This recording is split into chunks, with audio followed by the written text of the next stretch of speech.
events from within our liberation struggle. I'm your host, Dr. Gwambe, and as always, I'm joined by my esteemed patriotic brother and colleague, Comrade Walter.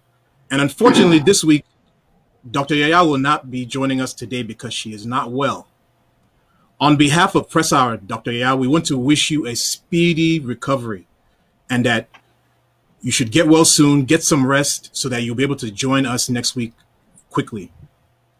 We'll be looking forward to seeing you again next week. Today, we have a special guest with us.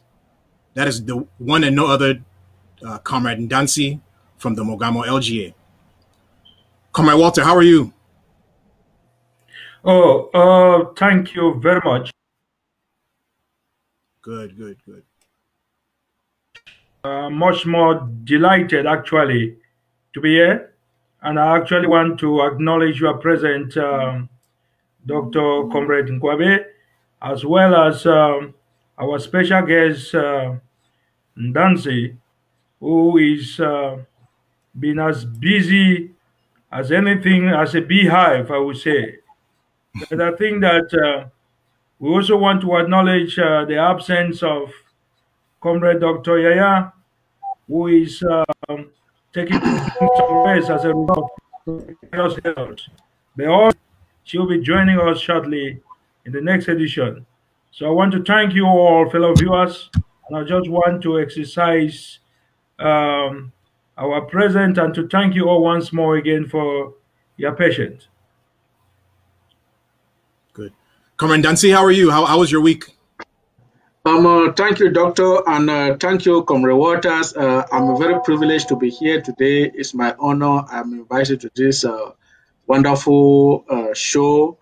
I want to thank every Ambazonian leader, starting from the LGA right down to the federal government, all our restoration forces on ground zero, all our commanders, all our colonels, all our generals, and all the forces that are fighting to free homeland. And we want to thank our mothers, our brothers and sisters, that let's keep the momentum, let's keep the resistance.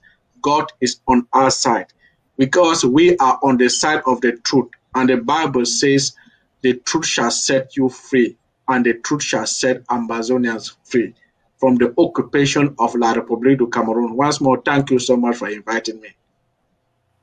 Amen. So, as we, the people of Ambazonia, we're still in a state of liberation, I would like us, as we always do, to take a moment of silence in memory of those we have lost during the week, especially our children who were murdered in Kumba 2 weeks ago. The Ngabu massacre where La République murdered our people there. Our brother in Bafut, Comrade Awa, who was murdered and his head was put on a stick. Mami Api. In short, everyone who we have lost in the quest for our liberation at the hands of La République. So let us take a quick moment of silence for our fallen comrades.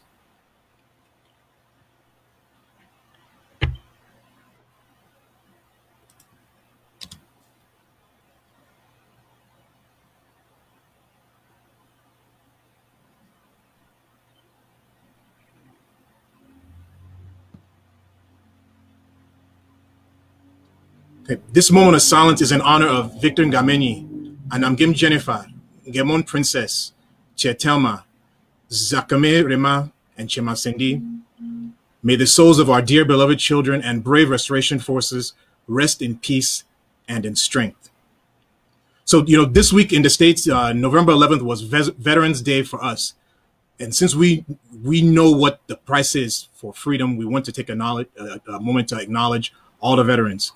A big thanks to those who serve in the U.S. Armed Forces to protect our sovereignty so that our nation cannot be bullied by other nations, and people cannot dictate to us our internal politics and economic policies. Those of us who truly recognize that freedom is not free are eternally grateful to all our veterans who make our freedom, liberty, independence possible. This goes to our veterans back home in Ambazonia who are standing in front of the way defending our freedom, and those in the U.S. who protect the U.S. so that this country can also be free. Any thoughts on this, Comrade Walters? Let me go with you first. Absolutely. I think that once a time, we are talking here about a global world where when something happens to one region, it's affecting the other. So we are very conscious of the fact that when we are touched by a certain phenomenon which is unforeseen, all what we need to do is to reconsider within our own environment and try to see how we could capitalize, thereby taking another approach which may, in other words, condole the situation and try to see how we can bring in other arrests. But all the same, we are also very touched about the plenty of happenings that is linked to us in one way or the other. Otherwise, we will stay steadfast and focused despite all the phenomena that are sometimes insurmountable to human life. This is part of those expectations that we cannot give an explanation, but they do exist. So consequently, we just have to encourage each other to be more courageous and brave as we continue to mourn, but then we must continue to strive in order to have a better place of our own. Thank you, Comrade Walter. Comrade Dancy, what does Veterans Day mean to you in relation to what we are experiencing back home? Yeah, I think, Doctor, by the time we shall get our independence, there will be a special day for all our veterans and all our restoration forces that have given their lives to this struggle. I think that is one of the major reasons why when you live in a country like the United States where we are, and you see those who sacrificed for America to be the first country in the world that is a center of attraction to everybody in the world. I was surprised to come to the United States and see British fighting to come to the United States. I thought it was all about Africans trying to come to the United States. And I come here, I realized that British too were struggling to come to the United States, Germans, French, and so on and so forth. So it is because some people gave their life to make the country what it is today. Same as our own restoration forces are giving their lives so that our own country should be one day be a center of attraction in the world. I think it is a day that needs to be recognized. There are a group of people that fought for this country to be what it is. There are people that have put their country first. I think giving them a day of recognition is very, very important. So the Veteran Day to me is a Veteran Day in the lives of those who made their individual countries great. Thank you so much. I think you're very, very correct on that. And I want to pick on one of the things you spoke of, sacrifice. You know, our continent, and specifically the people of Ghana, they lost someone who sacrificed for them this week. He was also a veteran. And the man that I'm speaking of is their former president, Jerry Rawlings. Our president, Dr. Sako, there's a letter of condolence that has been written to, express our sympathies and condone with our brothers and sisters in the nation of Ghana. I just want to take a quick moment to read it through it real quick, and then let us just touch up on it, and you all express your own condolences also. So, letter of condolence. AMBAZONIA mourns with the Ghanaian people. It is with great shock and regret that my cabinet and I were informed of the demise of His Excellency Jerry John Rawlings, former president of Ghana. On behalf of the interim government of the Federal Republic of AMBAZONIA and the people of the former British Southern Cameroons, AMBAZONIA, I express my sincere condolences to his family, friends, and the great people of the Republic of Ghana for the passing of this African icon. AMBAZONIANS will forever remember President Rawlings as a true comrade and one of the few African leaders who stood up for us, demanding the international community to call French Cameroon to order as it continues its genocide on our people. I wish to use this opportunity to pray for God to bless the Ghanaian people for their hospitality towards the thousands of Southern Cameroonians, Ambazonian refugees, and asylum seekers in Ghana. The people of Ambazonia join President Rawlings' family and the Ghanaian people to mourn this great loss to the African continent and the world at large. Thank you, sir, for your service to humanity. Signed, Samuel Ikome Sako, PhD, the President of the Federal Republic of Ambazonia. My fellow comrades, Comrade Walters, when you heard the name of J.J. Rawlings, what does that bring to your mind when you hear that name? Actually, he's one of those icons in Africa that has actually inspired the youth and build a high sense of belonging, making Africans to understand that they are people of dignity and to see themselves as one of those in the world, not caught by any inferiority complex, not submitting to any external influence, but one of those people who have been able to empower their nation and to make them to understand that they are capable of doing anything and they are capable of building a nation. They have that capacity.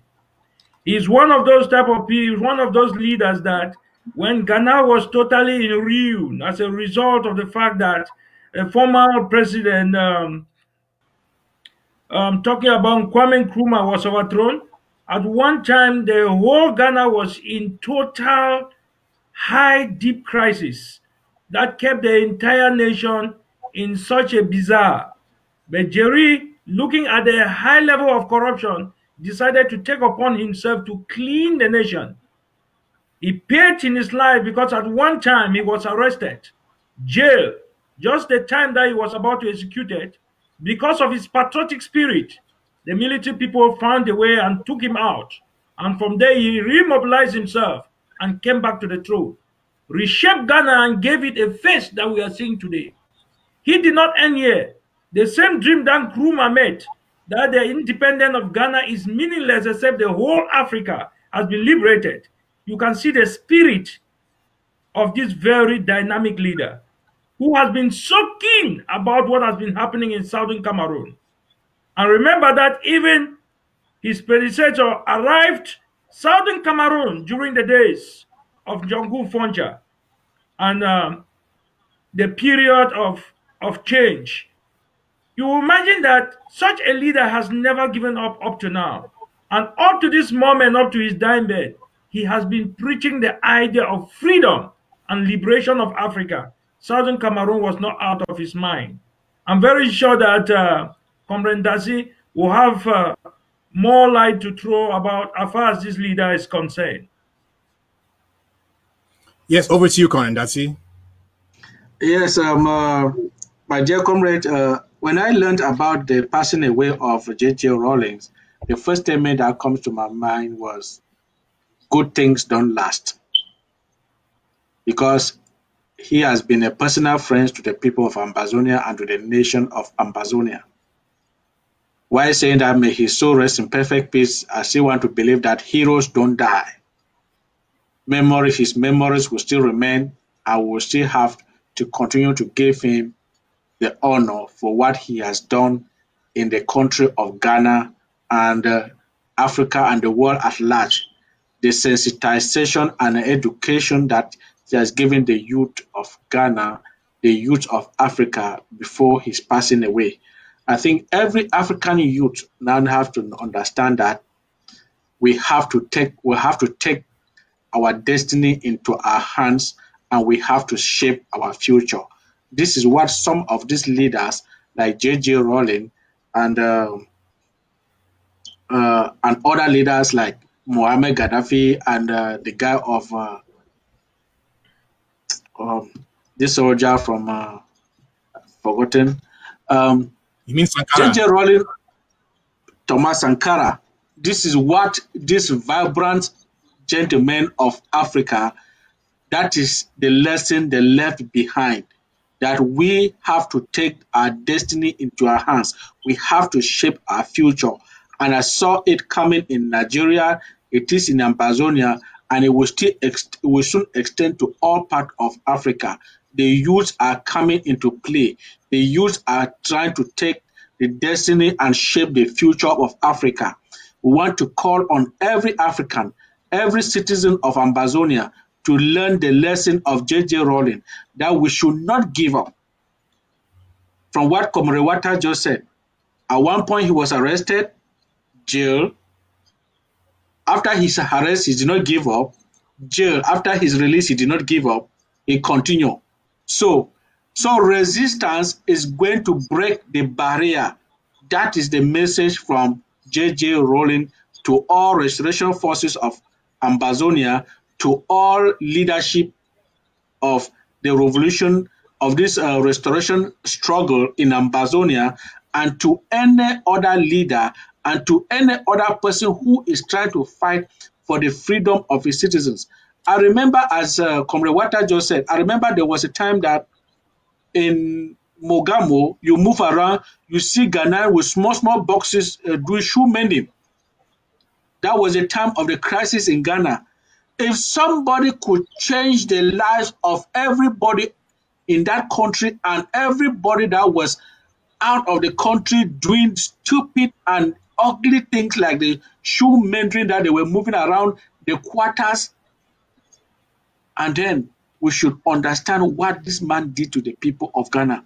Because if you really look at a shoe mender in Mogamo, you ask yourself, how many people in Mogamo even put on shoe before having a shoe mender who is a specialist moving from door to door mending shoe? That is to tell you the gravity of the situation of Ghana at the time. And J.J. Rowling brought it back and brought the people of Ghana to life, gave life and life back to the people of Ghana, brought democracy in Ghana. These are the people that we really need to pay tribute to. Thank you so much. Very, very correct, bro. And the Ghanaian people are very capable people. One of my chemistry teachers, and I think he also taught physics also in secondary school, was from Ghana. So, in addition to the shoe mending, academic wise, they are very capable people. And as we were the first country to hand over power peacefully, Ghana is one of those countries that has been doing elections and having peaceful political change in their country. And we want to join them and the likes of Nigeria, Kenya, and other English-speaking or former British colonies of Africa to be in democratic practices. But sticking with Ghana, we're going to talk about some of the conferences that have been happening. Last week or 2 weeks ago, there was the Coalition for Dialogue conference. We saw Secretary Chris do an interview during the week of some individuals who will be apparently holding a conference in Ghana. Comrade Walters, are the numerous conferences of any impact to our struggle? All these numerous conferences that we're having at this point in our liberation struggle, what impact are they to our struggle? I want to say conferences in itself is not a bad thing, but the objective of which this conference is being held is what is questionable. Sometimes I just believe that when people are educated and already informed, it is difficult for you to play over their mentality any longer. For 58 years has been long enough to empower Southern Cameroonians. And I want to tell you today that even the grandma and grandpa in the villages, sorry for that technical hitch up. Continue. We're still here. We can hear you. Continue. Oh, sorry. I'm sorry. There was a blackout, so I didn't know that my voice was still on. Sorry for that interruption. You see, even the grandma and grandpa in the villages, they are quite aware that something is not right. What do I mean by this? We have all unanimously come together to force to see how we can give a meaning to our revolution. We set up a coalition which we call a team that is out to see into it that they push for the agenda of Southern Cameroonians to the final end. And this team, which they call Team ACK, is constituted and the door is open for any Southern Cameroonian with positive mindsets. They act like what they call a bridge between Southern Cameroon as well as the Sweetless stock. This conference is this team has actually been constituted that they are out to see that They disseminate the information as he teaches to the people. They are working according to the past and present reality of history, such a way that whatever thing that was mistake that we did, we are not going to make such a mistake. This team has been able to inform the people spasmodically how things are going on. But behind this team, we can see a mask that has been unraveled, and we can now see the tiger in a sheepskin. Behind it, it seems to have been pushed by two architects, La République du Cameroon and their master France. They have put in some sort of mechanism to see how they can interrupt the flow of our progress. And this is by creating subgroups in the name of conferences and conferences. The first one was Grand Dialogue. It did not bring anything. Even those that were preaching the issue of federation and unity, they were slammed on the face because they went there and there was no result. Another one came up, that is a conference for coalition for dialogue. When you ask them actually what have they achieved, but it is good that the Team Act has been able to say things out. And there is one thing which I want to draw out here. This Team Act has been able to sensitize the people enough. And it's from that sensitivity and from that precious information that they have disseminated that the other scammers are capitalizing on. We have stood our grounds and said we have done the findings. And 95% of the Southern Cameroonian want outright independent. They understand this very well. They went and formed another dialogue, another group, and said, okay, let's test the opinion. At the end, they came out with the same result, trying to repeat it, that yes, the people want independent, I think 85%. Now, what are they doing? They are trying to give the impression as if people now should say, yes, that was a real group. But what is the real group? You have just come to conclude what the Team Act had already announced long ago. So it is just time wasted, no work done. So it's more about distraction.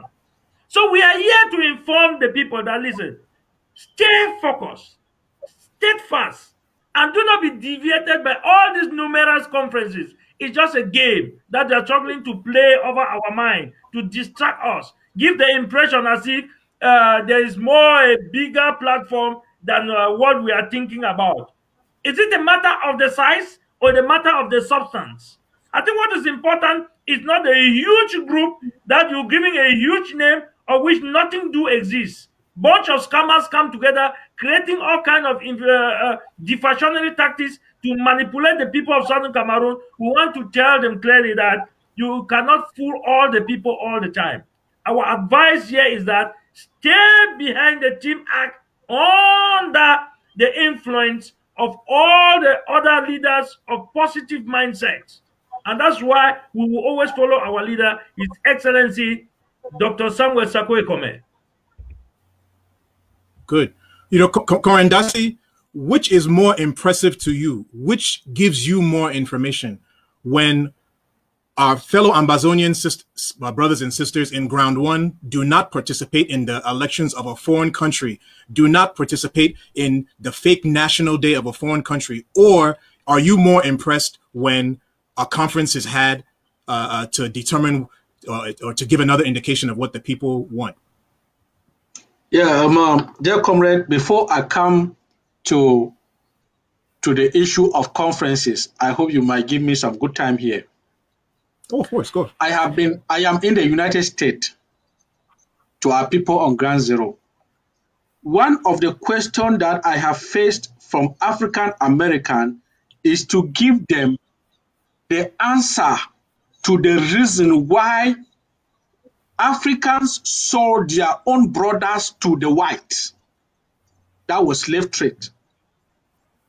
That is one of the questions I have been unable to give a good answer to African Americans. Are Africans that wicked that they sell their own brothers to the white man? Fellow Ambazonians, fellow Southern Cameroonians, let me say this in pidgin for the hearing of everyone. Selling people, they still there. Selling people, they still there.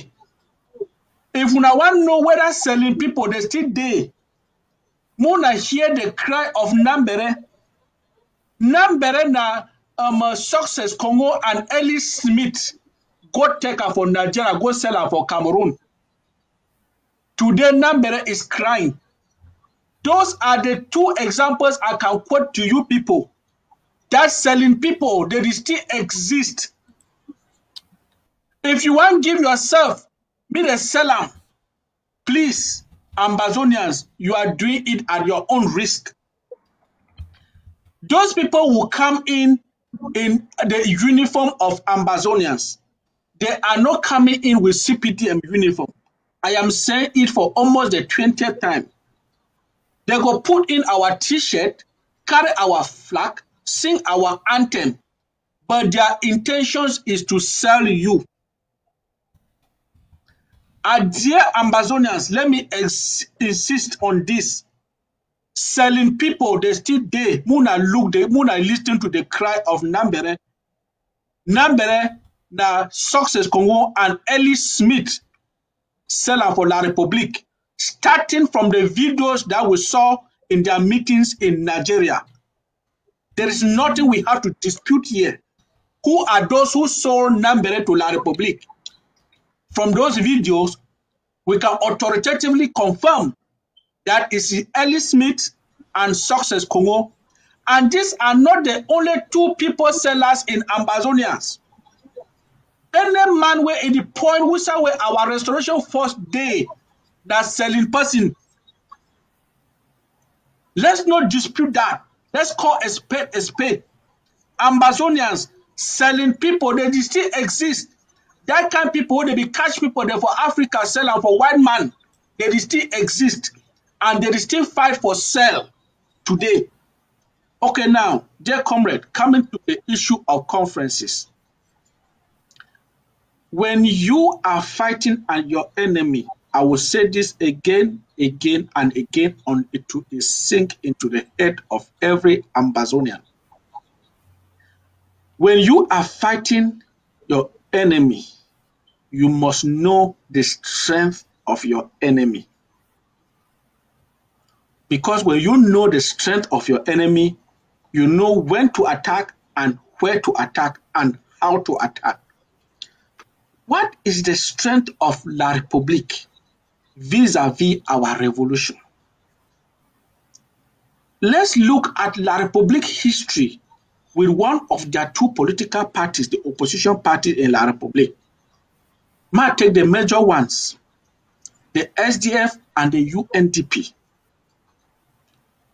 When the SDF was a very strong party, the UNDP too was equally very strong. Yet La République used their joker naseweti. You have to render them poor, helpless, and then you throw crumbs, they go rush to eat. Now, one of their tactics that, but La République gets some belief say, if you give time, you continue for buy from those who are ready to sell. As at the talk say selling people then they. You give time, you send people for us and may they go sell, may they go buy their own people. As they buy one, buy one, at the end of the day, the opponent will become weak. It is good we talk all this because I am at the point where any LGA leader, any county leader, any zonal leader, any member of the cabinet, federal government, who is not ready to work, stay out. Because we are not going to fall into this cheap trap of La République where they think say, as they give time, we will grow weak. We have to prove to La République that we already know their tactics of giving draw a long rope and making us weak. And then when they draw a long rope, they try to buy una one for their side, buy una one for their side. Out of a sudden, when I see when I say very few for this side, and when that few when I know fit fight it. That is how La République did with the SDF, created more than 30 political parties out of the SDF. When I know say the party of Bermuda was from the SDF. Kawala is from the SDF. All those small parties, the commander from the SDF. And what might be they did not know is that they did not know that it was La République working it at the back. So La République has one joker to divide, create factions, and weaken you. All these numerous conferences is one of their divide tactics in order that when they divide us, they are going to weaken us. Let me tell every Ambazonian, let us not fall into this cheap trap of La République. It would be very stupid of us, seeing the example of the SDF, seeing the example of UNDP, see the example of the party of Andamu Damjoya, and we see fall into this cheap trap of La République. All these conferences is to divide us and weaken us. SDF started in the parliament, I think it was 44 seats. Do they have up to how many today? That Less than 10. That is how La République works. That is how La République works. So, as the Bible says, you shall determine them by their words and action. Ambazonians, let's listen to them. Let's watch at their action, and we will determine who are those for us and who are those against us. Don't look at the color of the clothes that they wear. Don't listen to grammar. This revolution at this time is not about grammar. It is not about putting English words together to make it sound in our ears. If you can speak Pidgin and serve the people of Ambazonia, I am going to deal with you 100%. Ambazonians, these conferences, numerous organizations that you are hearing, La République is behind them. Let's accept it in order that we have to be careful. La République is behind these numerous conferences. La République is financing these numerous conferences. From the audio we will be here, this guy in Texas talking with Nambere, one of the questions he asked Nambere was, you say Elise Smith give you 100,000, 200,000. I don't think even a civil servant in Cameroon at the level of a Dio fit count 100,000 give person because his salary will be how much. And then the guy be asked, Nambere say, he knows say Elise Smith the work. Who say they get this money? Where they give you up to 100,000, give you up to 200,000. And Nambere even went ahead to talk of 500,000. This money is coming from La République du Cameroon. Ambazonians, disregard distraction. Let's be focused. Let's be united under the interim government, and we shall fight this fight through. But again, one message for La République.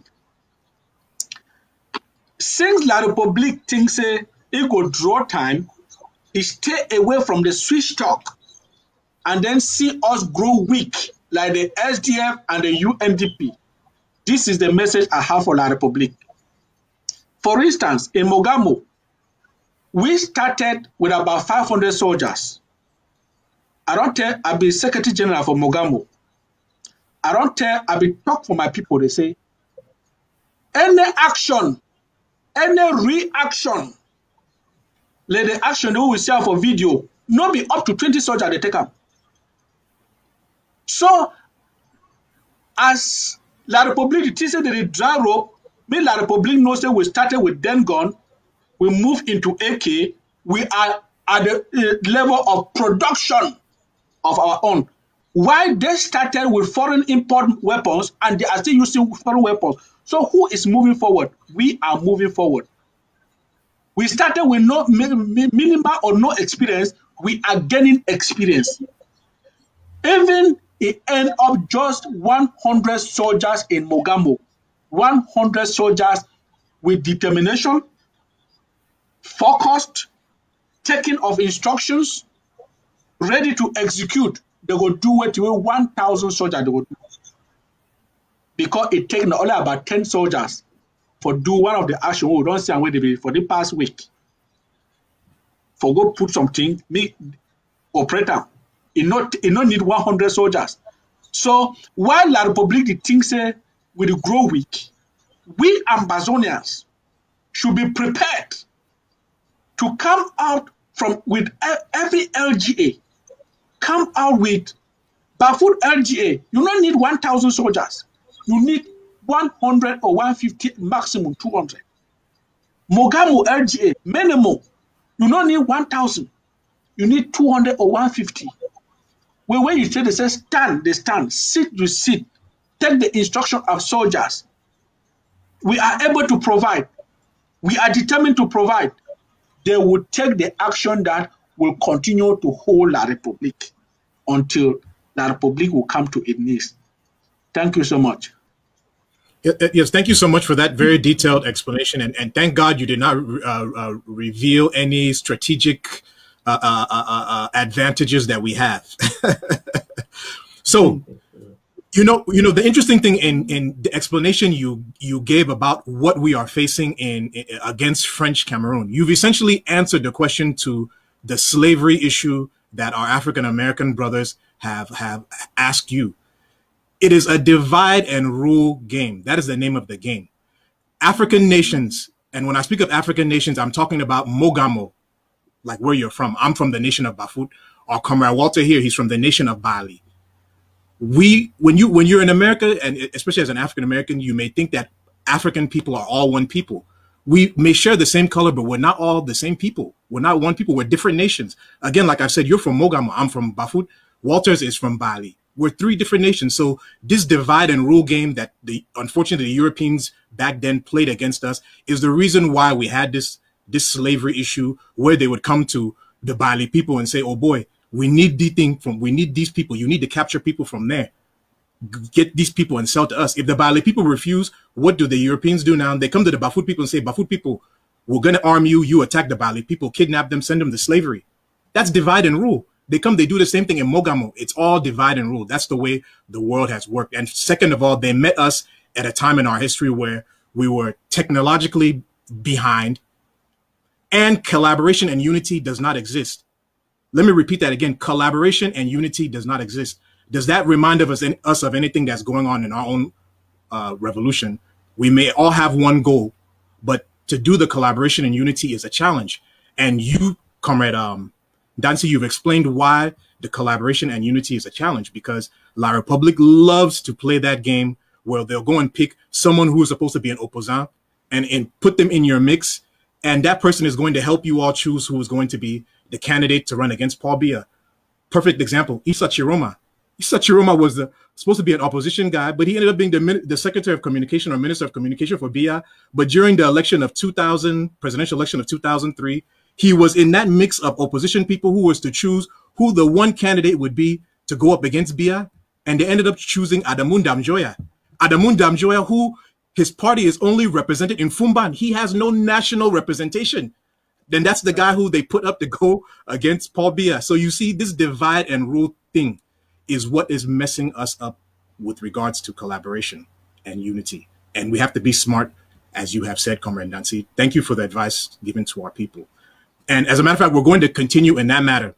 I'm not sure if you all saw the video that Barrister Ashu put out during the week, where, you know, he spoke of this conference that we just, where the percentage at 86% came out with. And his conclusion was that given that there's no collaboration and unity amongst those of us in the diaspora, it would be better off if Southern Cameroon's Ambazonians went the federation route. Comrade Walter, what is your opinion of that statement by Barrister Ashu? I don't know if you saw the video or not. Oh yes, you see, we have realized that sometimes it's not good just to accept people. Immediately they come and express themselves in a very sweet manner and give the impression as if they can stand the battle like a gladiator in a Roman amphitheater. Some of them are mostly people who like come and then win the admiration of the people. As soon as they connive them behind and entertain them with some small remnants, you see them start changing languages. I think that a real revolutionary and a real freedom fighter must be very consistent, and he should act as if he was dead, even though alive on earth, which therefore means that he must be repulsive to anything that can lead to destruction. This I'm talking about material issues, I'm talking about issues relating to the world that can deviate you from your focus. Barrister, we listened to him sometime, and I saw the way a cross section of people were already looking towards him with a lot of dignity and high expectation. But some of us with rational mind gave a second thought, because we have seen those kind of people who appear and give the impression as if they are one of those people who stand firm to bring this change. But as soon as you throw their weight behind them, within a twinkle of a time, you see them start going downward. If you want to assess him, you may try to diagnose his explicit. He came out during the early times and give the impression as if the need for an outright independence is very necessary and is historical, well stated, as he even analyzed from the charters of the United Nations. But then, after some period of time, I started seeing him again talking about the issue of divide and rule, and he thinks that because of this division and lack of unity, it is impossible for us to have a victory. Let me make it very clear to Barrister that from the genesis of the creation of this world, all the revolutions till the present time had challenges within them. You had sellouts. You had people who were not even for. If we just take recent information that, or recent event that just happened in South Africa, it's not long, it's still fresh in our mind. You had people who were not for the issue of black majority. You had people who were even against the struggle for liberty. You had people who were not even willing to see to it that there is a change that can be collective for common good. There are people, when a revolution is concerned, there are so many things that you have to consider. There are those who will drop out. There are those who come and give the impression as if they're actually there, but they are not. There are others who are just within to disseminate information in order for you to know exactly what we are planning. All these kind of people we need. But one thing is certain. The focus is always there. The focus is always there. And that's why you see a revolution sometime, I could say, it's a kind of metaphysical issue which is it's somehow difficult to explain. But it does exist, because if you look at the revolution as ours, I might be right and to join my voice to all those who said this revolution is ordained by God.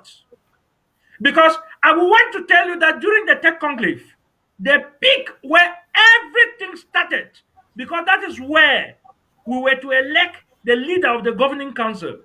And it's from that environment that I saw that there is a high darkness within that environment, where you could actually see some kind of forces around you, but you cannot explain. But something was seriously wrong. So this is to tell you that within that period, up to this present time, you want to understand that we have had people who have come up, and then when they disappear, you will feel that the revolution will die, and yet it's still getting momentum. It started with the consortium. When the 3 leaders abdicated, 2 were arrested. We fought hard for them to come out. When they came out, you saw them change language. We just graduate from their present and continues the focus.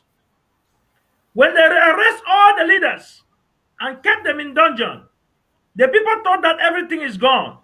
New leaders have just come up, and you can see now the target within this interim government, especially on the head of His Excellency Dr. Samuel Sarko-Ekome and members of his cabinet and the entire strong, devoted supporters of the interim government. They are targeted from left to right. But nothing has ever deviated us from focus, and nothing will shake us from our focus. So you see that each person who comes in, when we realize the force of nature is just acting against you, either it will force you to expose yourself indirectly or directly, or somehow you will just find yourself exposing yourself to the people, and the people gradually can distinguish if you make a mistake. But when they realize that you are against the struggle, you find yourself alone. Look at all the activists. This one came up at one time. We welcomed them. But later on, we realized that they were going astray. We simply shift away from them and left them to their peace. So no one in this revolution will tell you that he has some power, that he can come and take the people and then destroy them or win their admiration, deviate them with language games. I'm telling you that not in this revolution. I want to tell you that not in this revolution. Once you are tired, simply say, well, I have done my own part, and sit quiet, and the next person will come up. So look at this revolution. I want us to advise whoever is a barrister, whoever name you may call yourself, or whatever title you may inherit, please be informed that this revolution is not in the hands of anybody, but in the hands of the 8 million Southern Cameroonians, and that is the only direction in which we all shall continue to fetch for and to focus till the restoration is reached. Thank you, Comrade. Let me ask a quick question directed towards you. So let's dig a little bit into Barrister Ashu's statements. Barrister Ashu expressed the idea that because of the disagreements of the leading groups out here in the diaspora, we would end up in a situation like South Sudan, which is why he prefers to stay, which is why Barrister Ashu prefers to stay with the known counter-democratic practices of French Cameroon, where during elections, French Cameroon will kidnap opposition leaders and take them to all kind of funny destinations, than to go into the unknown of Southern Cameroon's AMBAZONIA. Comrade Dancy, this liberation struggle that we're fighting for now, are we fighting to end up in a one-party state?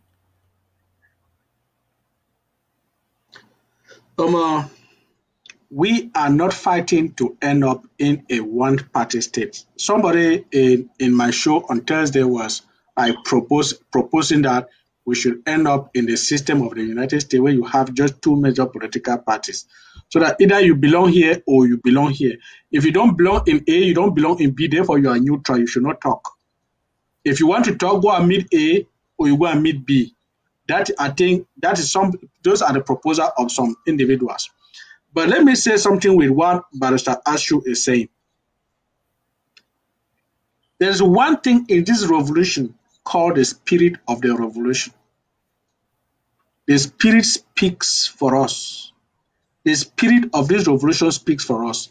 When somebody just comes up with a statement, it does not need to take you 5 minutes to know where that person is at that moment. Anybody who is in this revolution, who started in this struggle, and still believe in the restoration of Southern Cameroon, will believe that we should fix anything that is wrong and pave the way forward. Know that if there is something not going on right, we should not change and go to federation. When you see such people, know that a chemical reaction has taken place somewhere because blue is now becoming red. Some chemical titration has taken place somewhere because somebody who was before quoting the international treaties defending Ambazonia as an independent state now wants to talk about federation. As a legal mind, which are the bases that you want to start federation? To start talking about federation now. Ignore the international article that you quoted before, because those are the binding illegal instruments that we have to stand on it. And you cannot correct legality with illegality. So we must speak legality regardless what. If your father is Mr. Thomas, that is your father. It is not because he becomes a madman that he will stop being your father. He will remain your father till thy kingdom come. Ambazonia is an independent state till thy kingdom come. The people of Ambazonia will come and go, but that country, Ambazonia, as an independent state will remain. So those who are thinking that there is division, I have a question for them. How long or how much effort, today we are quoting of Thomas Sankara and J.J. Rawlings.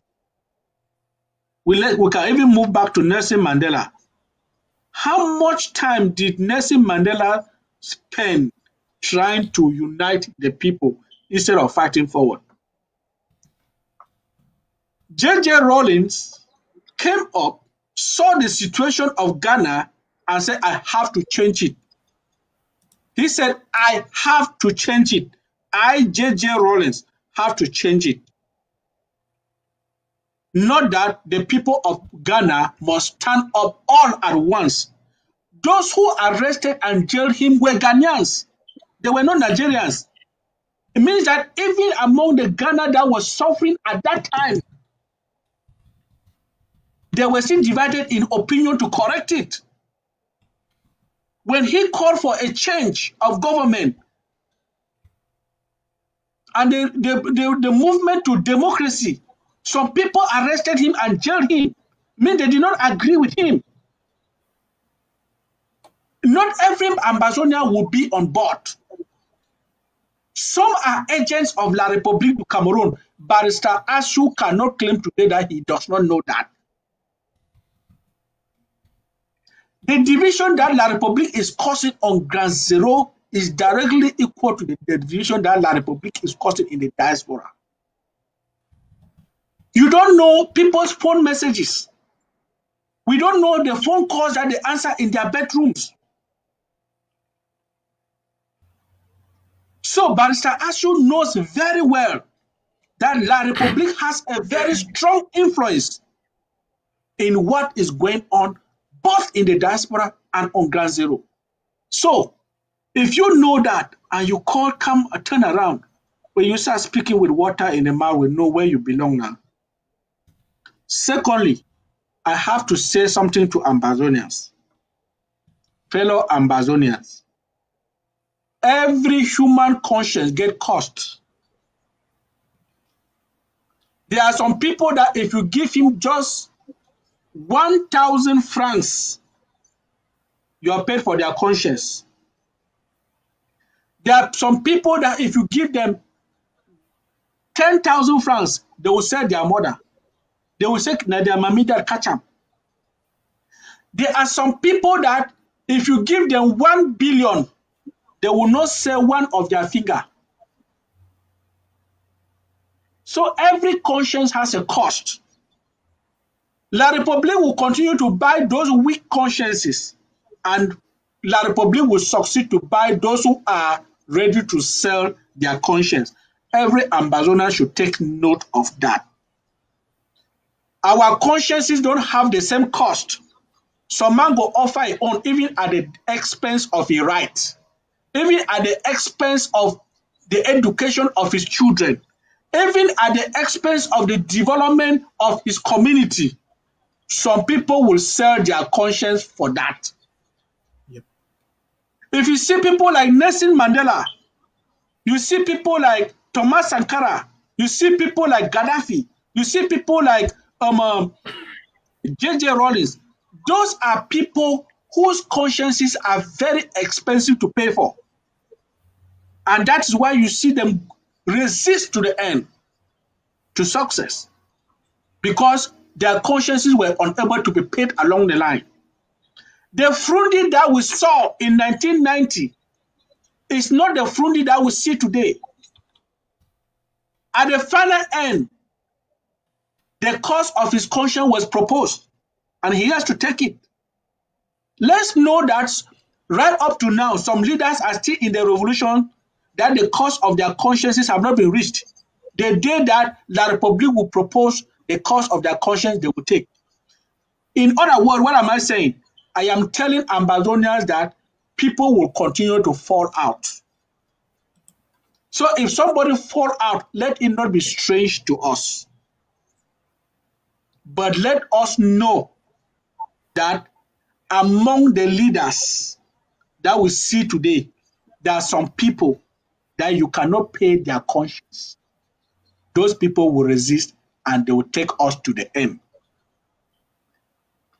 The last thing I want to say before my dear host, before you take over, I want to call the attention of Ambazonians that Jesus Christ has just 12 disciples. One sellout, that is Judas Iscariot. Ambazonian is 5 million people. Is it 8 million people, right? How many sellout do we expect? We are expecting around 600 and something thousand sellouts. That is the arithmetic if we go by the ratio of Jesus Christ. 12 disciples, 1 sellout. 8 million people, how many sellout? We are expecting about 650,000 sellouts. So those numbers that you see them holding conferences is not strange. They belong to this 600,000. It doesn't bother me. It bothers me because some people are still believing that, oh, they should not exist. Jesus Christ has 12, they has 1 sellout. Why do you have to think that with 8 million people we should not have sellout? Why do you have to think that with 8 million people we should have just 100 sellout? We should be expecting at least 650,000 sellouts. Yep. And they are out there holding conferences with La Republic. Yep. Dear Ambazonians, for those of us who are focused, let's be focused. Let's be determined and let's concentrate. Same thing with our restoration forces on the ground. There are some that will be lifted in Boya as heroes. There are some that will be looking Boya through the window because they have been bought on the way.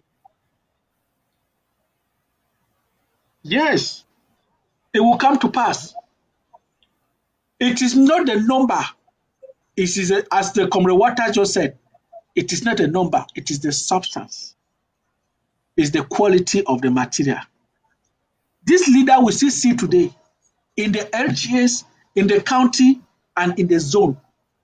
Some of them, the price of their consciences have not been reached.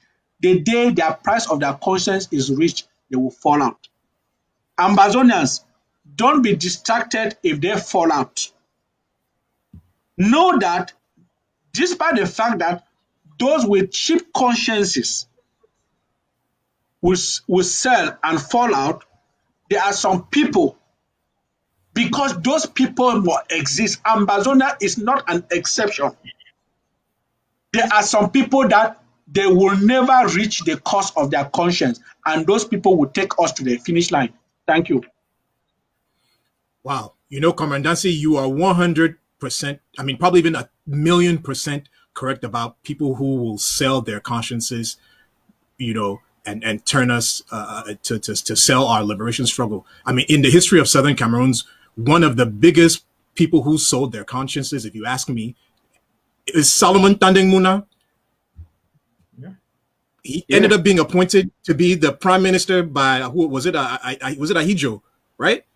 When we of Southern Cameroons had elected our prime minister, but because he wanted to, he lost that race, and he ended up being appointed. He sold us, so we're going to have sellouts. It's really unfortunate.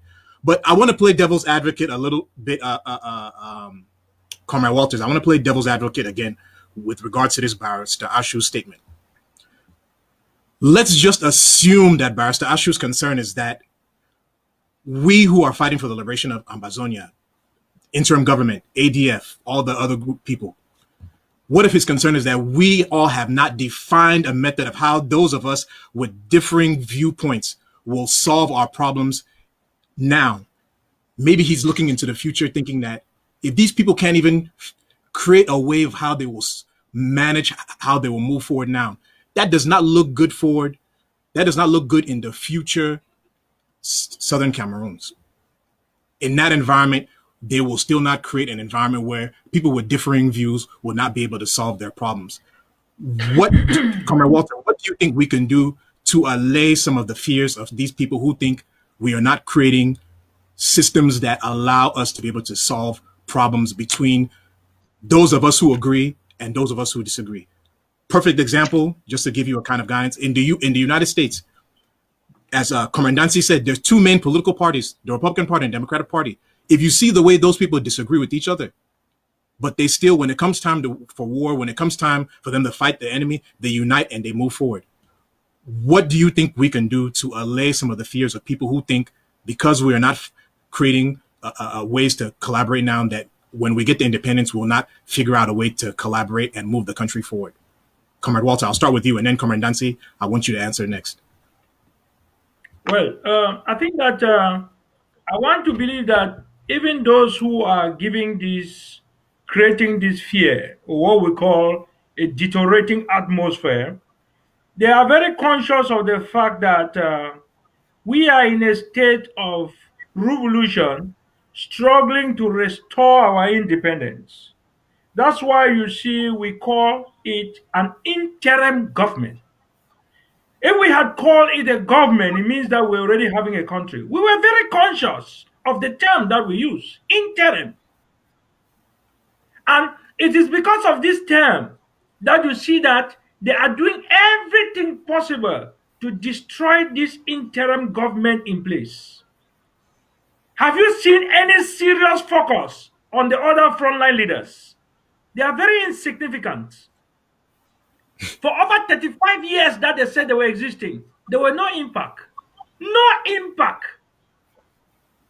Rather, what people are struggling to do now is to focus only on this interim government because they know that this is the backbone of this revolution.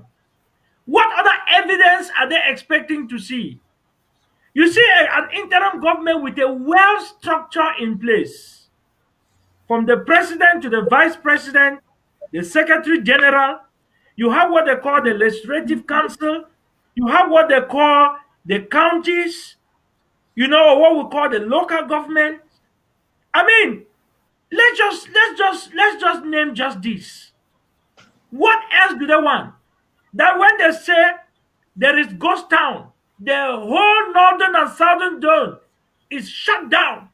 Not for 1 day, not for 2 days, but sometimes for 2 weeks. What other evidence are they expecting? You see, what is happening with these people is that they pretend. It's a matter of pretentiousness and looking for all sorts of methods that they can put down this interim government. They begin with the enemies within, which therefore means that people will come up with different theories, give the impression as if this is going to be another South Sudan. Why are they making it as if the revolution of Southern Cameroon was the only one that has succeeded without any South Sudan? Gambia had existed sometime with what they call Senegal. You understand? But now today, Gambia is a separate state. Senegal is a separate state. Ethiopia had fought hard. Eritrea said, no, we want our independence. And today, Eritrea is a separate state. Why not use this example? Why are you only going somewhere and frightening people with certain things that does not reflect that of Southern Cameroon? It does not. The issue here is that there is a coincidence because even when we were forming the interim government in Zaria, I was present. And what we said was that we are looking for a method where we can bring everybody together and we will first to Boya. When we reach Boya, we know that, okay, it is time now because we have our own country. We will now sort out the system of administration, the system of political structure that we want based from our culture and from our heritage. And one of those issues is that we might decide to say, okay, let's go for 4 political parties. Let's go for 3 political parties. The next question we were asking, what kind of system of government are we going to take? Is it that of democracy? Is it that of communism? Is it that of all sorts of names that you can think of as far as administration is concerned or system of government is concerned in the world? Nothing has become out yet. All what we are focusing now is how we are going to reach Boya. All what you see happening from left to right, these are just remnants causing distraction. The actual focus is on the interim government. Why can they not see that when there is something that is going wrong, it's the interim government that is pointed upon? But when something is good, nobody thinks about the interim government. They now start talking. Other scammers come up and said, we have done that. I have been briefed. All sorts of theories, all sorts of madness you hear because social media is free. The interim government is the core, and that is the focus. Well established, extremely solid. And I happened to be there when they conceived the first structure and propounded it somewhere we had this Belgium conference. That's where the idea of the map of it came. And progressively, it ended up in Zaria. So don't mind all this left and right distraction. When we arrive, there will be a Sudan. Have they forgotten that we had already existed as a state? Our revolution, to be very honest, is a very unique one in the world. That even the international players, they know in their heart that these people, they have a unique cause that it is difficult for us to challenge. They know that it's difficult for us to challenge because it is there in white and black paper, clearly written as an independent state. So why are people just creating fright? Why are people just creating fear? You see, all what they are just making you is just like, you know, like in those days when we were little, then they tell you that, okay, mommy water will come for her. If they ask you how many una dey, una talk to me and kung, then you run. This is the kind of mentality that is going on. All these games, frightening people left and right. I want to assure you that this interim government is the pillar. And this is where all people, all the sons and daughters of Southern Cameroon should stay focused because they have a clear map and you see how it is going coherently. They cried the other time, we have concentrated power. Now we have given power back to the people to whom it belongs. What other fighting are they talking? Coincidentally, the Secretary General of Mogamo County is here. And they can tell you how it is well structured. Which therefore means that which war are you talking, fighting against who? The local governments are there. And you will be struggling to build your own local government, to have its own structure, its own hospital, or you'll be thinking to go and fight war with another political party. All these are just distractions. They are distractions. And I want to remind those our adversaries that listen, the time for all those games, as we said, if social media is free, everybody can just go out there and say whatever thing he wants to say. But the actual reality is clear. If not that this government is well established, they would have uplifted us, they would have destabilized it. But you see, they will hit it here, it will bounce. They will hit it, they will bounce because there is a buffer state that has been kept there. Spiritually, we are well armed. If not so, they would have used all their money, go to the Indian that we hear that they have all sorts of medicine in the world, and send all sorts of magical spills. or go somewhere and send the thunder. And what are they waiting? You think they don't know they could do that? It is ordained. We are showing our face. Do they not see it? You think that they like us? They don't like us. But we are steadfast. So all those distractions, we want to remind the people not to be afraid of. We will have our nation. There will be no division. There will be no Sudan. They should not only talk about Sudan. Let them talk of other successful revolutions. I'll talk of Eritrea. There was no Sudan. I'll talk of Gambia. There is no Sudan.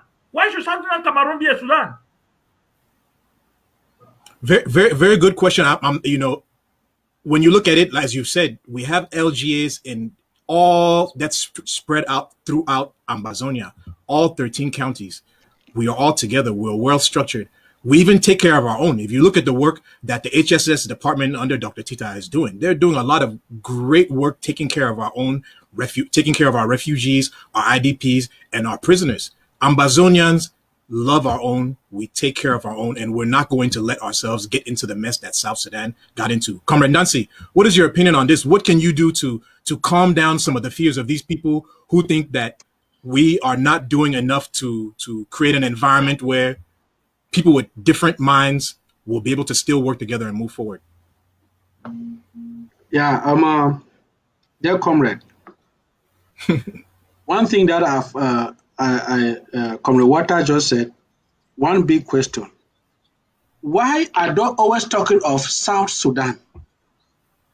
That is the language of the enemy, try to put fear in us so that, because as Comrade Waters is saying, just that question, Southern Cameroon will become like South Sudan, has taken more than hundreds of thousands of people out of the revolution. Some people have fallen into that weakness because of that question. And that is how the enemy continues to play. Ambazonians, that is how the enemy will continue to play and put fear in your heart. One question that I was asked by Pastor Fundi, late Pastor Fundi, Mr. Nancy, what is the cause of? I said, I don't know the cause of fear. He said the cause of fear is ignorance. Yes, the unknown. If you don't know something, you are afraid of it. You are afraid of an exam because you don't know the questions. People are afraid of the outcome, the after effect after this revolution, because we don't yet know the after effect. And the enemy wants to use that opportunity that you don't know the after effect to tell you that the after effect will be negative. As Comrade Waters just said, why can't they compare Southern Cameroon with Rwanda? Why is it that all of them are moving towards South Sudan? Why can't they move towards Rwanda? When Nelson Mandela was fighting, why did they know, were they not saying that the after effect of Nelson Mandela will be disastrous? After the abolishment of apartheid, more than 200,000 Cameroonians are in South Africa. I swear, that's why bro, I swear. That's why I say, when people don't want to fight for their own, they are always moving in for ready-made. I told some of my friends that very soon Correct. You will hear that there are 300,000 of them in Rwanda. But when they say let's fight for all, they say, oh, there will be human life lost. Rwanda lost more than 1 million. It did not concern you because they were not your brothers and sisters. But now you want to start going there because they are fixing it. I'm saying it to all Ambazonians. If you don't want to fix us, don't go to somebody's own. Yep. If you don't want to fix yours, don't go to some other person's own. These people who are making all this propaganda everywhere, their children are in the diaspora. I will say it as somebody say, I am in the diaspora. I'm in the diaspora fighting my problem down. So if you don't want to fight for yours, don't go to some other person who fought for his own. Correct. More than 200,000 Cameroonians, the Republic citizens, are in South Africa. After the abolishment of apartheid, it did not take up to 5 years. They all start rushing to South Africa. They only go in for ready-made. They don't want to fix what belongs to them. Let me come to the point here. I was trying to cancel that fact that people should stop comparing Ogbor with South Sudan. Let's look positive. Let's think positive. Number two, my dear comrade, fellow Ambazonians, fellow citizens of Ambazonia, Mami and Papa, this revolution has always have what we call the mainstream. Before the coming of the interim government, there was an organization that was existing as the mainstream. Today, as Comrade Wata just mentioned, the interim government is the mainstream. The people are listening to the interim government. If you open your phone lines now, you will hear from ground zero. On Thursday, all the calls that we received were coming from the ground zero, and they were all very, very encouraging. There was no single call that was disappointing. It is rather these people who are in La Republique who are trying to give negative impressions. Those people who are in Bamenda, in Kumba, if you open your phone lines now, they are instead the ones encouraging us that we should remain steadfast. They are okay. But those who are in Douala, Yaoundé, dining with the government and La Republique du Cameroon are the ones who are preaching this fear. There is always a mainstream. Today, the interim government is the mainstream. The people are listening to the interim government, and the interim government will put things on the right path when we shall get to Boya. Fellow Ambazonians, there will be no South Sudan. Yesterday, the SCNC that was led by Dr. Luma and later by Chief Ayamba was the mainstream. I was the chairman, I was the secretary for Momo County for 12 years on Ground Zero. I went to prison for it. My chairman is Mr. Henry from Bengui. I cannot count how many times he has been arrested. He lost everything he has. He lost more than 45 cows. And they throw out the case in the court of Bengui that he was the chairman of the SCNC. That was the mainstream. During our time in the SCNC, I want to compare the past and the present. We had all these groups. There was what we call SCNC Mr. Wanchan, SCNC Justice Ebong, SCNC, somebody will just spring off from Ground Zero. Since they know what Justice Ebong did in Boya, somebody will just spring off and say, oh, my own chairman is Justice Ebong, because he knows that when he calls Justice Ebong, he will get support. Someone just got us spring on one day and said, my own SCNC is SCNC Ebenezer Akwanga. He did not even know that Ebenezer Akwanga was not a member of the SCNC. So there was SCNC Ambassador Fosong. There was something scam. There was something SCYL. There were all sorts of factions. But these factions, as Comrade Wata just said, were just mushroom factions. They had no impact or effect. It was the SCNC led by Dr. Luma and later by Chief Ayamba had structures in all the 13 counties. That was the SCNC that came out with this government system of LGA, counties, zone, and national. They all had representatives everywhere. I can tell you that one day that we went to Bengui, we started visiting prison to prison. We started from 8 o'clock to 12 midnight. People were still waiting on us. From prison to prison. That was the mainstream. Other structures were just Ebenezer Akwanga, Ayabacho Lucas, Samad Mwachan Thomas, Justice Ebong, Ambassador Fosong.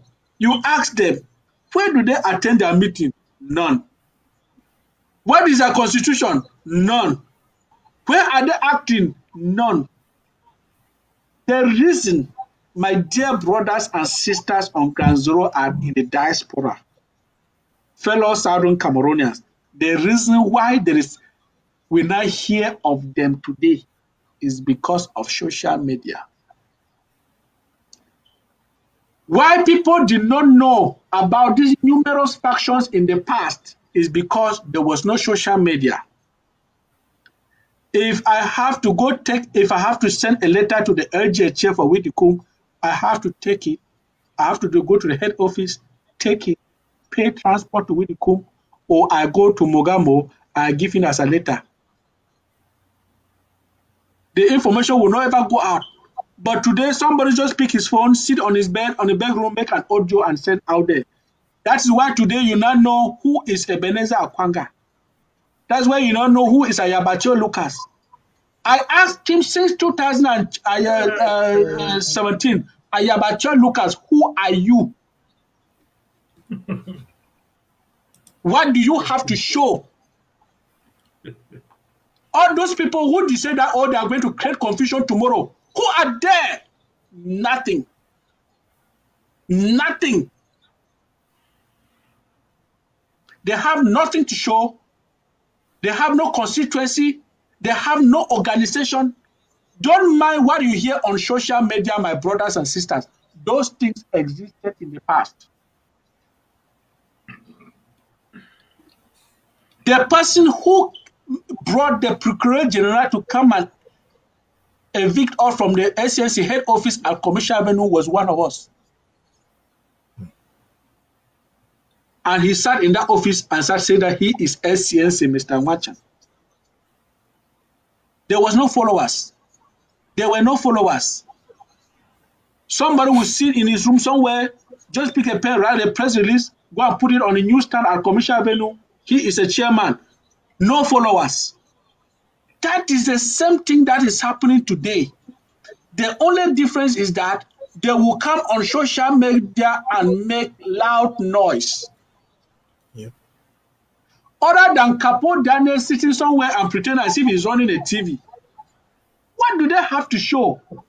Why are we afraid of people that have no impact? Who thinks that if you say today that Ambazonia is free, Chayaba will step his legs on ground zero, knowing the atrocity that he has caused? This one, I will guarantee every Ambazonia, Ayabacho will not come. He knows.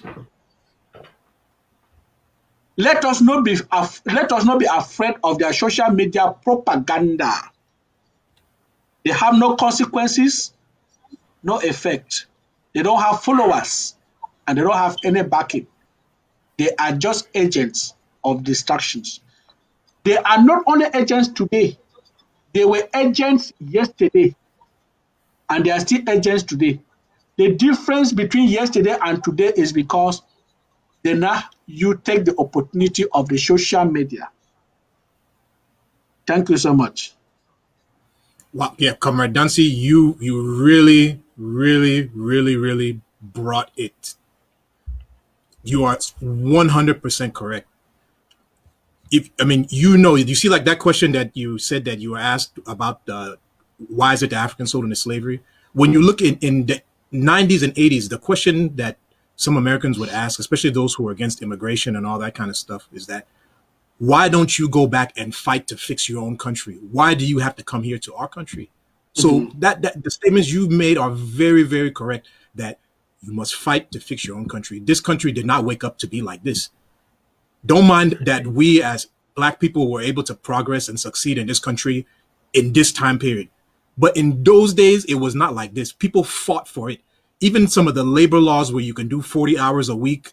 Now, it wasn't always like that. Children in this country used to go to work in factories, losing limbs, no vacation time, all that kind of funny stuff. People fought for it.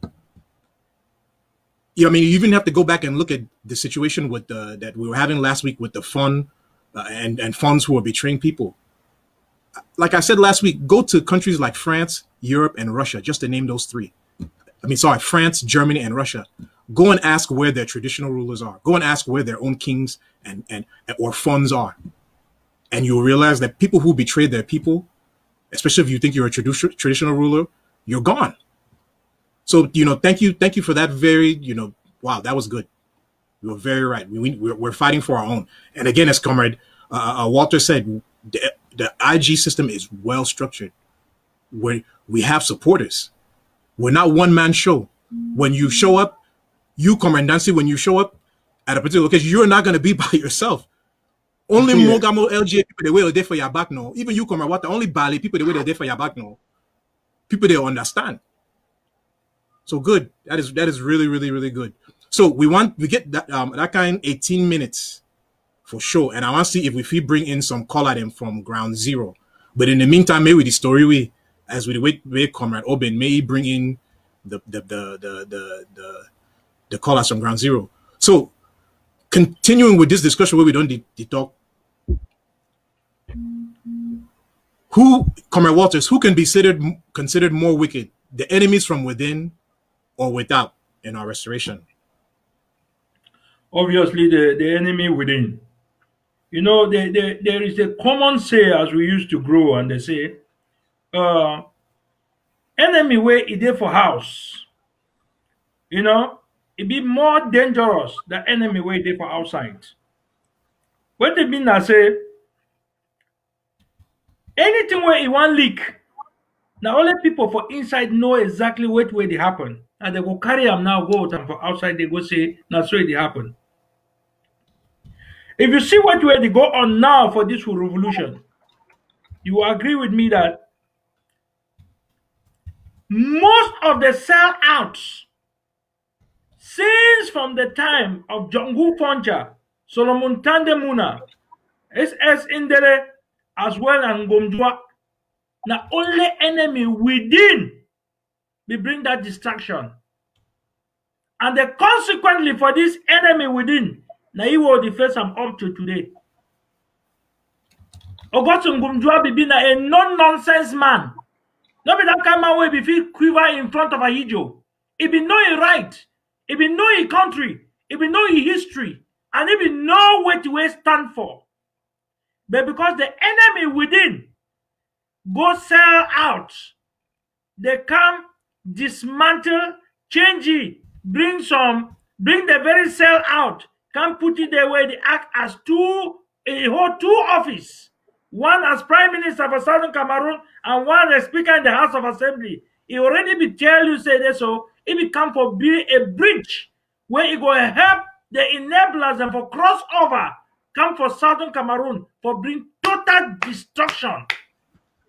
And at that bridge where it be belong, where people they don't cross come over, use them for destabilize our institution, eradicate everything. Make sure say this so may we be nothing.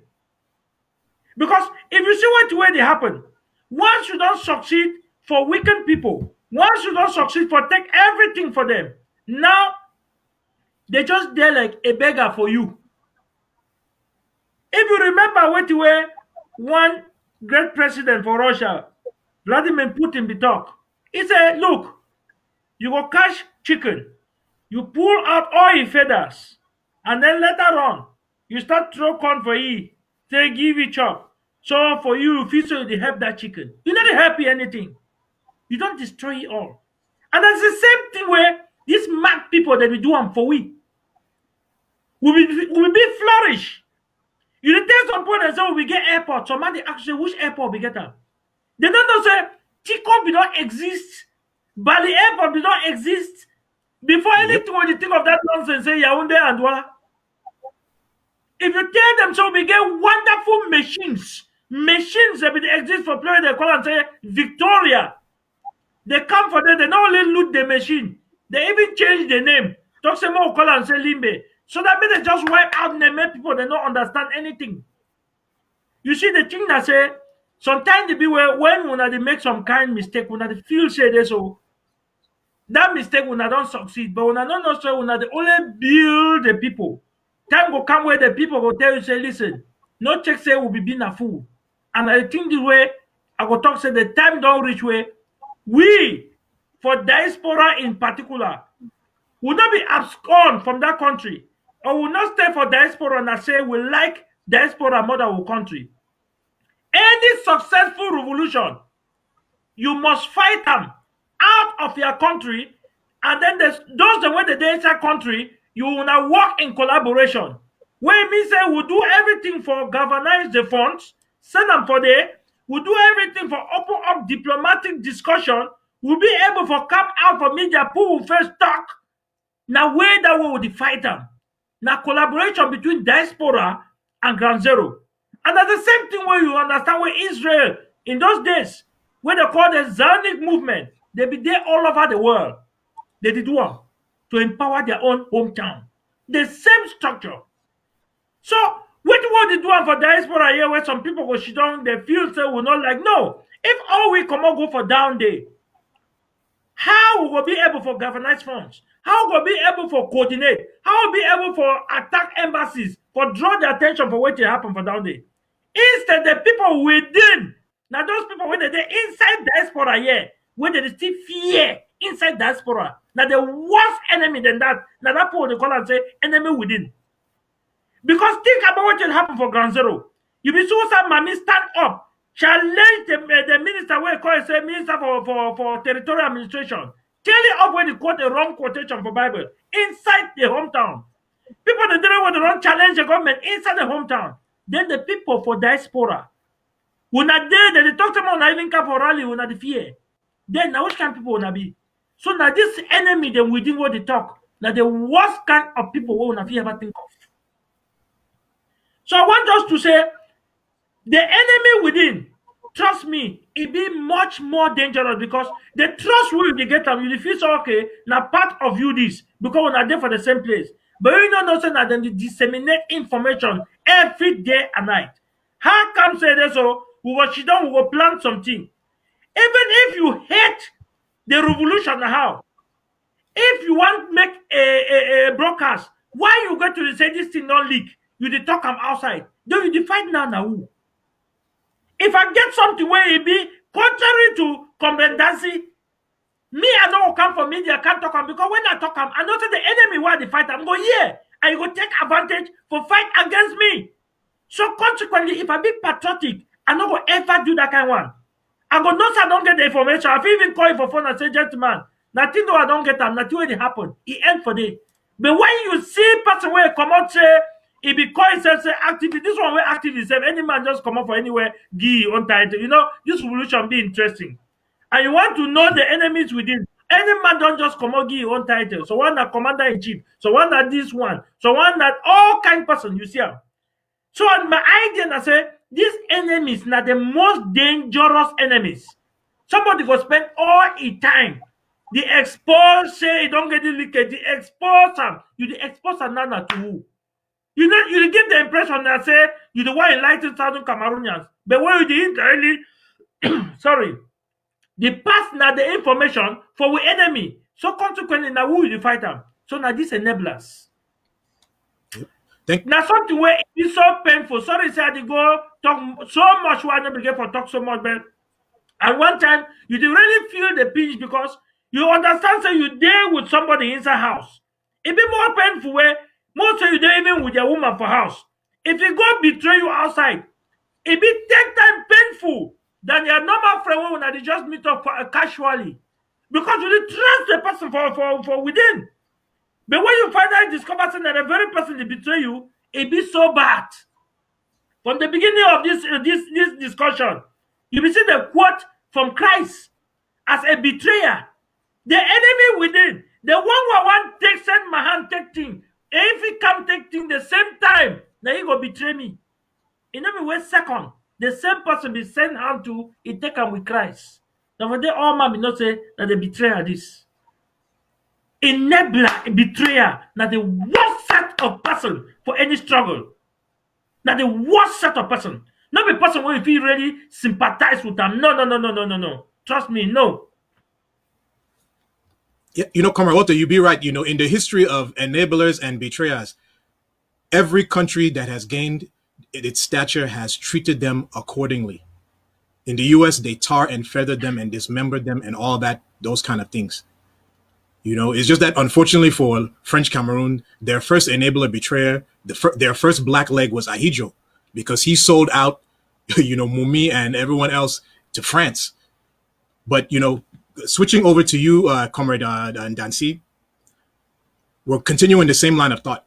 If you the waka, you and your brother and your sister, when I the waka, when I go house, when I get heated argument, when I reach house, when I see snake or arm robber for that house, commandancy, you and your brother will now continue for the fight each other, or will now kill that snake, then finish, then start the fight after. Wait. Before you continue, ground zero and all Ambazonians and well wishers everywhere. The phone number is up. Phone number 240-487-8936. If you call, ask any question where you want that, may we discuss with you. Again, that phone number now 240-487-8936. Commandancy, over to you. Yeah. For call somebody an enemy, to me, is a very polite word for call a witchcraft for describe what we call as a witchcraft. An enemy is a witchcraft. Enemy na witchcraft. That's what I'm trying to say. Because when you look at the things that the enemy does, you neglect them. You don't measure it with witchcraft person where if he kill you, you go always fall into the trap of the enemy. In America, if you just pick up your phone, you ring 911.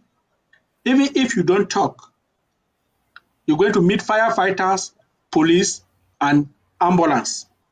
Because they take everything serious.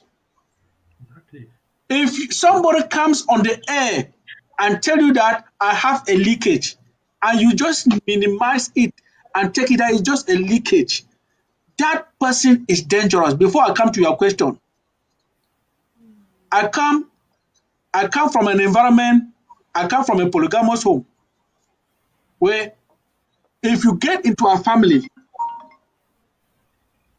we have a caller coming from Ganzero. Let's answer the call first. Hello, this is Press Hour on ABC TV with... Yes, sir, this is Press Hour on ABC TV. Yes, sir, this is the Press Hour on ABC TV. You can come in with your contribution.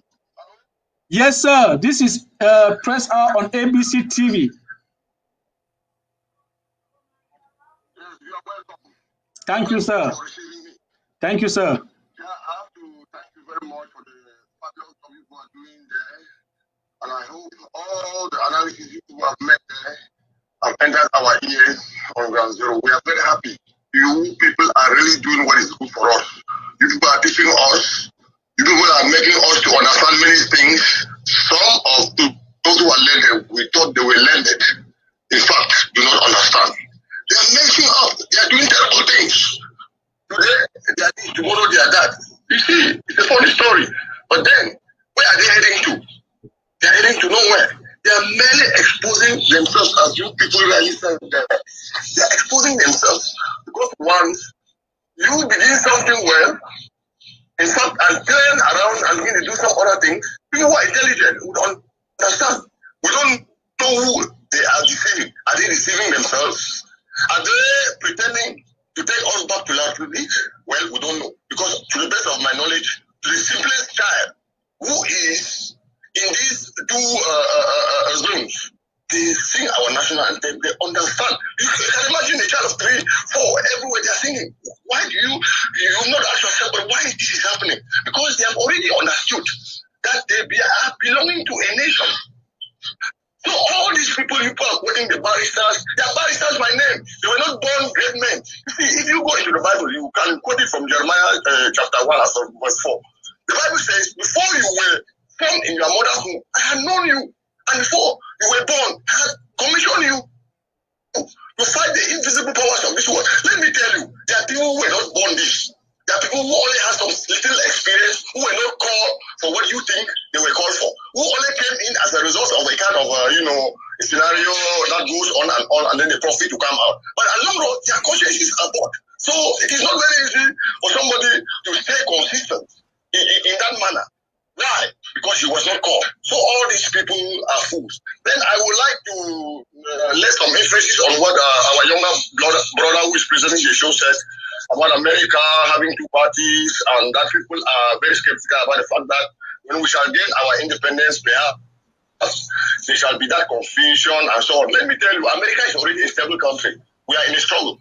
So we don't have to compare that with America, because Americans fought for their independence. Before they fought, there were also people like those who are existing in our revolution. So you cannot take what is already live, what is still trying to revive and stand. So I would really make him to understand that he should have no fear about what is going on. We really know who are our leaders, and this is God's ordained war. We understand it. It's not man-made. Nobody on earth will ever, in fact, corrupt us on ground zero. Let me tell you, as our brother said, only 10 soldiers. Yes, only 10 soldiers. Let me tell you, 10 of our soldiers is what 200 soldiers of our republic. Let me tell you what was happening in Udikum from the onset. We had only about 15 boys in Udikum, but they could not unroot them. Every day trucks pass and go there, they come with corpses. Every day trucks pass and go there, they come back with corpses. So let me tell you, the day we will remain even 1,000 of us, like Israel, the Republic will bow. So if we should not be surprised, if we should not be worried about what they are doing, if we should not stay steadfast, focus your mind, work hard with us on the ground, work hard together there. The only thing is that you people should understand that it's not going to be a political issue, but a serious war issue. We should put the ammunition on the ground. If we have to wait international community, if we have to begin to judge what the sellouts are saying, it would only be delaying us, and our people will be killed constantly. But then, if we put the force on the ground, we bring in sophisticated ammunition and give to our boys who are ready to sacrifice their lives. Let me tell you, we have to push the Republic out of our territories. Let me tell you the experience I have gotten from the French colonial master. Wherever they are, it is only the bar of the gun that will pull them out. If you think there is any diplomacy that is going to make the treat, I will tell you, my brother, it's a fallacy. We have to fight. We have to be steadfast. We have to orientate our people. And one thing I would like to tell you is that we need a radio, because this channel is not watched. I just think just about 45 or 25% of our people are listening to this. Some have this Android phone, but they cannot manipulate to get to you, So what I'm suggesting is that we should, try to make up a radio where everybody, Mama, will speak this pidgin, because the war is first of all information. The war, what you are doing there is fabulous, and that is where the Republic is trailing, delaying, and doing all sort of tactics they could do, thinking that we'll get tired. But on the contrary, as our brother said, we are gaining momentum. Why they are losing? They are losing momentum. So please, I would always like to intervene in your conversation, and I would like, there are some certain questions that I could equally answer very well. At times you will speak there, there's some questions that you could also call me and ask me, put me on the line, so that we could together make it out very beautiful. Thank you. I love you. You should pray and keep on informing us, keep on making things very smooth on our behalf, thinking that, knowing that God is with us, and when God is with us, who can fight us? Bia is representing the devil. Let me tell you, Bia is representing the devil. Bia has killed popes. Bia has killed bishops. Bia has killed missionaries. Nobody, Vatican stay mute. America, wherever in the world you have heard that they have killed an American citizen, and it just dies down like that way. So it means that in the Gumba house of the international community, Bia is one of the strongest. So if we know that we are fighting a war, which is a God-ordained war, we should accept all what it is going on and focus, take ourselves ahead and pull our Republic down. Look, I cry every day on daily basis. You are talking there, you are there, you don't even see what we see on the ground. Every day I cry when I see our young women, they are being intercepted by these scouts in our streets. Talk to them, ask them to stand. Some stand in the rain, they command them to stand in the rain. If you are beautiful, well dressed, they command you to stand in the rain. They beat us, gather our young boys, but when they see elderly persons as us, they are afraid, they tremble. I speak to them coolly. I say, what you are doing is wrong. You don't even know the history of this country. What you are doing, they kill you here, you die, and you lose your family. It is a cup of tea. But I don't see why you are fighting a people who were a people from the origin on their own. So if you come here, some told me one other day that they don't even know what they are fighting for. They just send them here. I was so pity. So please, I love you. Thank you very much. Yeah, thank you. Yeah, thank you so much for your contribution. That's why I always tell, I was saying here from the beginning that each time we receive calls from Ground Zero, there are always calls of encouragement. Oh, we're having another call here. Wait, Comrade Dancy. Unfortunately, Yeah. we're at the end of the show. Yeah, and 1 minute. Can we just give this caller a chance, please? I'm pleading with the technicians. They are very important. Hello, this is Press Hour on ABC TV. Yes. Yes, sir. Go ahead. This is yes, sir. Yes, sir. You can go ahead. This is ABC TV.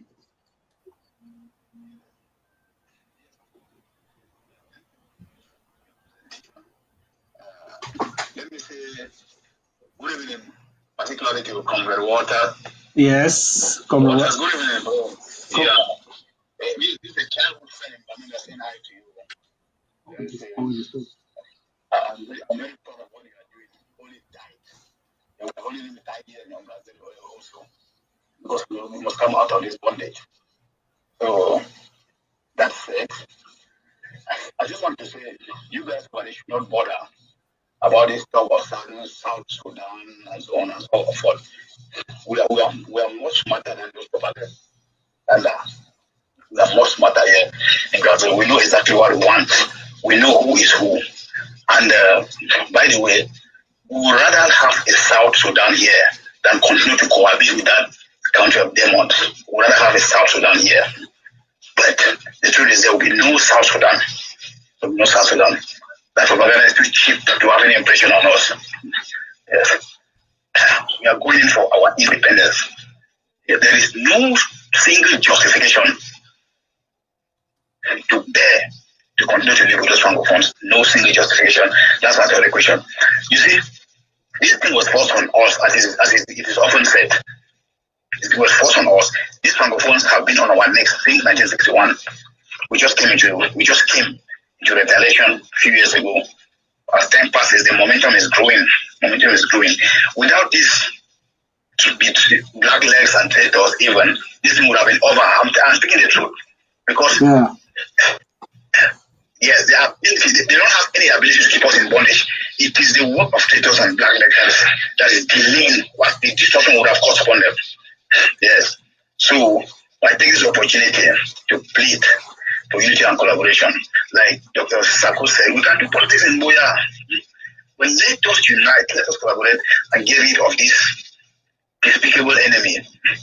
Then to follow, just to add to what the previous caller said, nobody is questioning the place of the interim government in this revolution.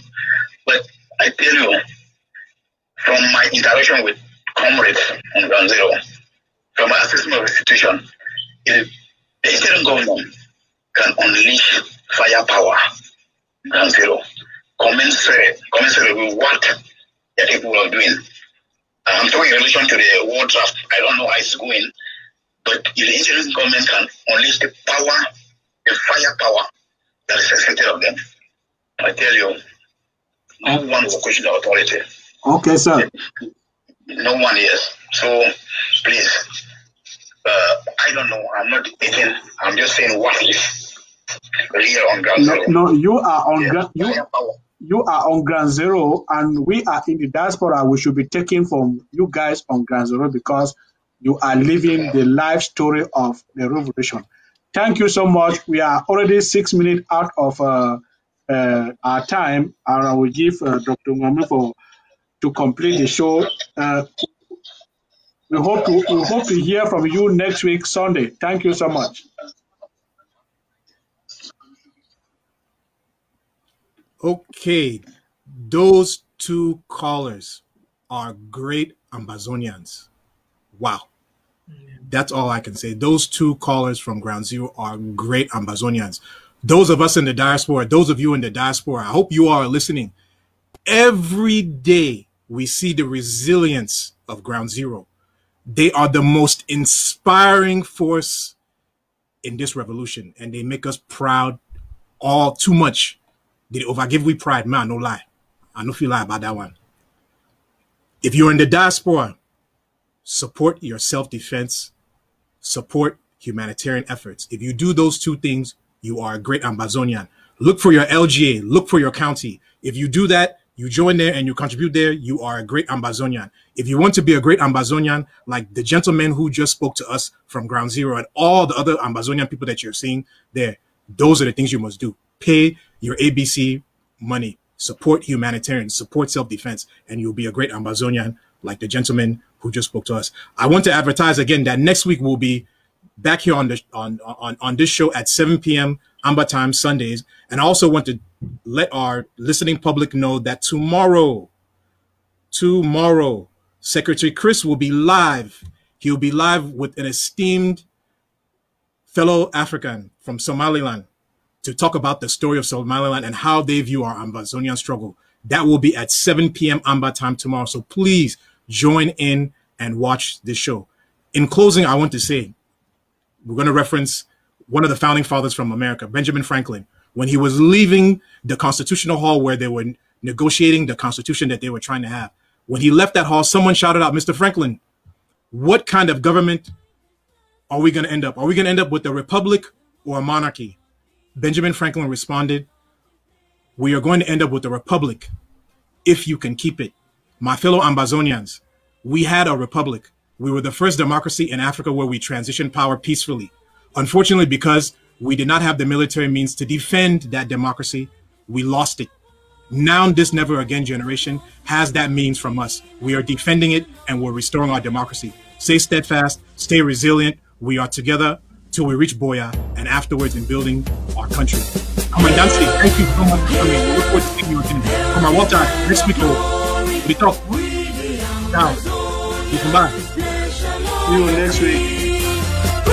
To our Savior who granted us our freedom, a legend to the hero who bore the land with Diablo. Glory to glory, we rise and never to fall. Here in our nation, flowing with and holy. Glory, glory, glory to the Father for making you a nation, a joy forevermore. Ambazonia, land of freedom, you shall live in plenty, meeting our needs, and your children shall be like the stars above. The Most High God being the watchman of government and private companies in the USA, Canada, and even Europe. Want to learn more about the program? You can contact us at info@dynamicdmv.com or